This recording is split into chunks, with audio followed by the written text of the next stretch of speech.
The movie opens by introducing three students, Shun, Amaya, and Ichika. In the background, a voice complains to God about their boring and mundane life. The scene transitions to Shun and his friends in the school classroom, where they encounter a peculiar doll named Daruma. The doll compels them to play a game called Daruma Sanga Karanda, featuring an ugly-looking Daruma doll with only a head placed on a desk. The doll turns around after singing, and anyone caught moving faces a grim fate of being turned into red marbles. Unaware of the game's rules, the remaining students worry, fearing they might end up joining their deceased peers. As the game progresses, the number of students decreases one by one. Two boys attempt to escape through a locked door but fall victim to the vigilant doll, meeting a swift demise. A gamer boy comes forward to read a message on the doll's back, revealing that pressing the button will end the game. An eager participant rushes to press the button, but the doll swiftly turns around and eliminates him. Shun notices a timer on the doll's back, indicating that time is running out.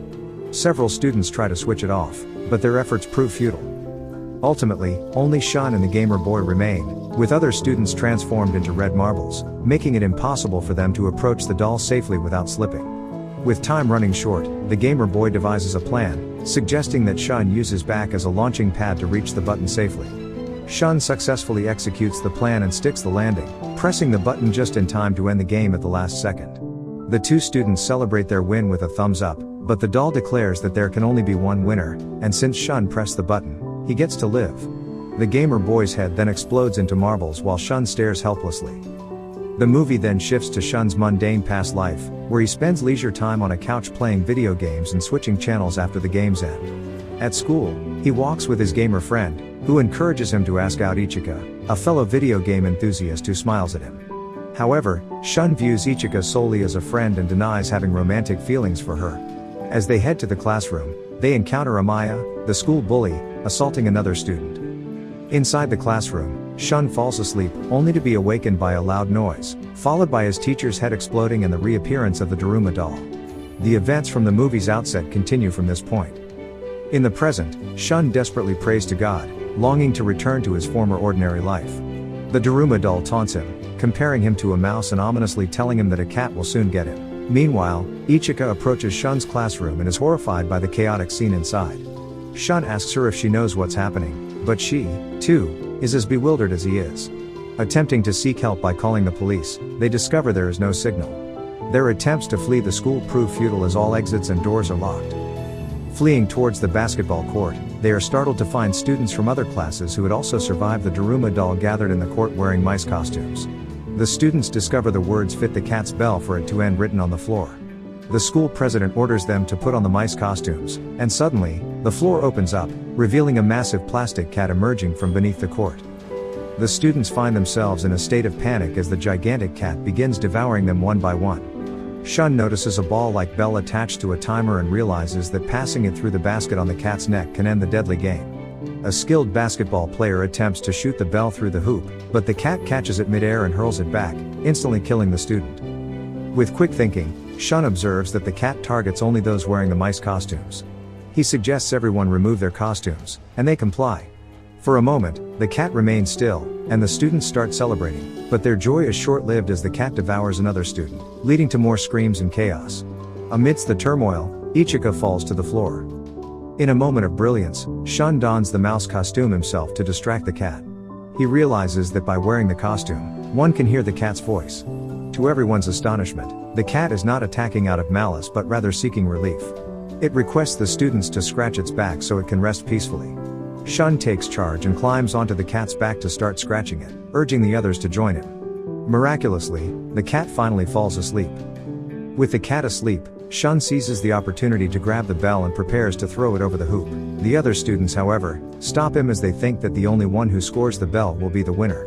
As the students argue over who should score the bell to win the game, the cat awakens and resumes attacking them. Shun devises another plan, taking Ichika inside and concealing the bell within a mouse costume to trick the cat. They throw the ball, hoping to celebrate their victory, but the bell bounces on the ring.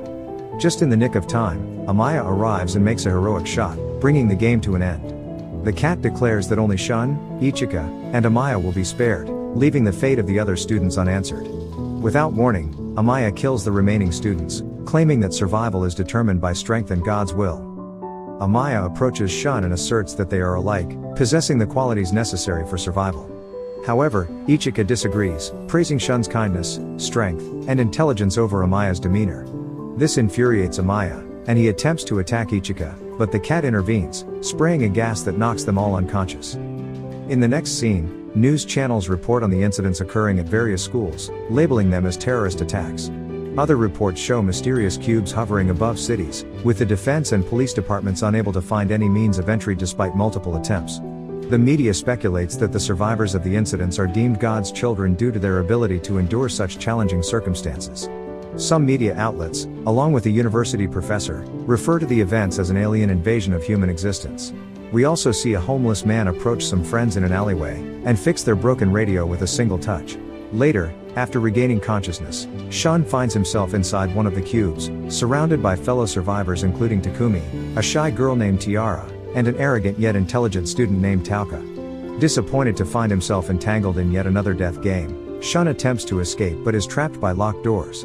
Tauka then informs him that the only way to escape the room is by winning the game. Tauka brags about how easy the game will be for him to beat since he's a genius. Through a small screen, they are informed that they have to find the keys to escape. Suddenly, 4 eerie floating dolls enter the room, their presence sending shivers down everyone's spine. Introducing themselves, the dolls explain the rules of the game. Each participant will be blindfolded while the dolls circle around them, singing haunting songs.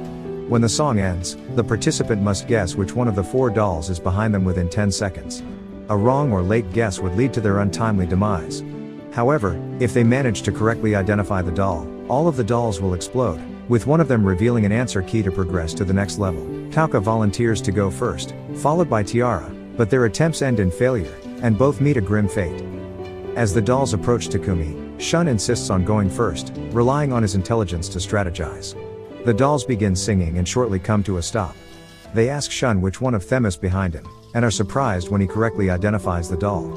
Shun reveals that he distinguished the subtle difference in each of their voices after using his phone to record them when Tiara played and carefully listening to it over again. Admitting defeat, the dolls explode, leaving a key in their wake, swiftly claimed by Shun. Together with Takumi, they leave the room and find themselves encountering a terrified fellow student being pursued by an ugly doll.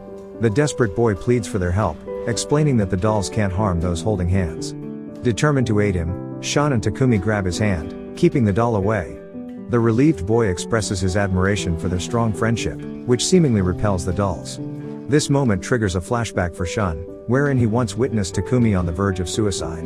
To release his own pent-up anger, Shun had engaged in smashing cups and glasses against a wall, an act he now offers to Takumi as a cathartic release. Embracing this shared experience, they forge a deeper bond amidst the terrifying circumstances. Right now, Takumi continues to wear the cup handle that Shun had given her. Suddenly, they hear a girl scream echoing from the other side. They run towards the screaming and find Ichika running away from the same dreadful doll. Shun jumps to hold her hand immediately and saves her. Soon after, a wall erodes and reveals a doll's face with 7 of the key entries. Shun and his group reach the place where 2 contestants are already waiting. They count their keys but find that 3 of them are missing. Suddenly, Amaya appears with the remaining keys and brutally kills off his companion as only 7 of them are able to qualify for the next round. When all of the 7 locks are unlocked, the doll face announces them as the winners and it erodes backward into the wall, revealing a passage for them to enter. A voice then instructs them to proceed ahead by donning the costumes provided.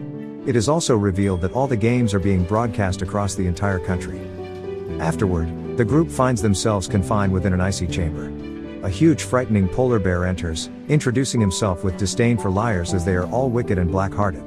In this game, the sole requirement is to speak nothing but the truth, and failure to comply will lead to death. The bear initiates the game by inquiring about everyone's favorite food. Once responses are provided, he becomes suspicious of a possible lie.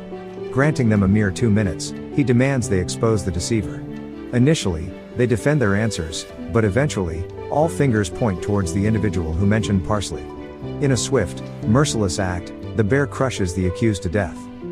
For the second question, the bear asks if any of them hold affection for Shun. Those familiar with Shun, including Takumi, confirm their affection for him, while the others, who don't know him, answer negatively. However, the bear remains unconvinced, believing one of them to be dishonest, and once more urges the participants to identify the liar. In agreement, all of the other students accuse Takumi of lying about her affection for Shun, since she hasn't spoken to or seen him for a long time. Despite Shun's desperate attempts to save her, Takumi meets a tragic end. Heartbroken by the loss of his friend, Shun screams that the liar and traitor among them is none other than the white bear himself. Shockingly, his suspicion proves true as the bear sheds its white facade, revealing its true black form. With all the lies exposed, the game comes to an official end, and the survivors are led to the final challenge. The remaining 5 participants find themselves in a temple. As the door opens, they are warmly greeted by 3 wooden dolls, representing fitness, intelligence, and imagination. The dolls commend them for reaching this far and introduce the last game called Kick the Can for it to end. In this game, one participant becomes the demon while the rest become victims. The demon's task is to place the can in a designated spot, and during this time, the victims have the opportunity to hide. The demon's task is to locate all the victims. After finding them, he will have to name them after seeing their faces, after which he will be able to confine them in cells. If he manages to imprison them all and kicks the can, he claims victory.